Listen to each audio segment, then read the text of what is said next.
Panthers fans, I'm here with a guy that may recognize, Luke Kuechly, if you've heard of him. We're going to talk a little free agency. Thanks for hanging out, buddy. Absolutely. All right, so first things first. You are Dan Morgan. Mm-hmm. You are the Panthers GM. That clock ticks down to the start of free agency. What is your first priority?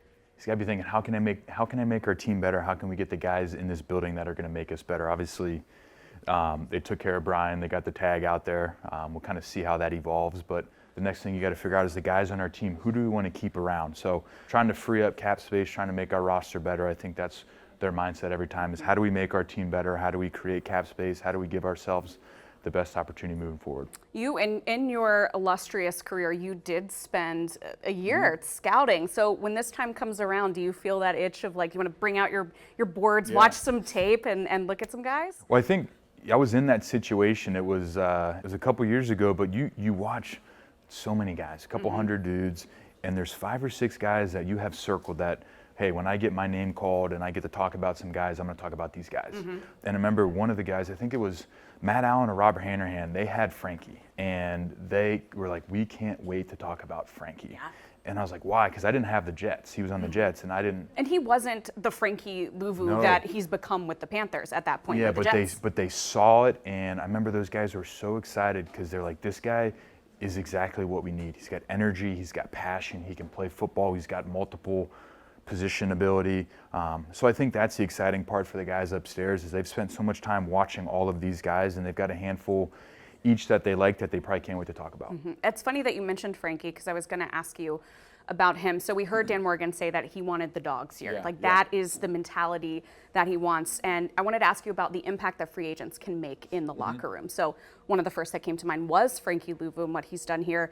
Peanut Tillman on that 2015 team is someone that I always hear you guys talk about. So what can veteran free agents bring to this team in terms of setting the tone? Well, I just think, you look at guys and what did they bring? Peanut, just a veteran guy that had done it at a high level, but was really smart and he always had a ton of fun. Yeah.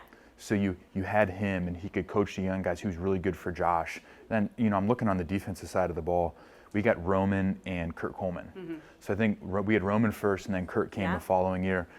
And just like good dudes that love football, that love the game. That's how you ultimately build your team is, hey, we need to find guys that love the game of football, are committed to it, are going to tough it out, are in for the good times and the bad times, and just want to be here and want to be a Carolina Panther. And those guys were really good for us, and they just bring an energy and a passion and a love for the game that when new guys come in, when you draft young guys and they come in, they're always looking for who do I grab onto?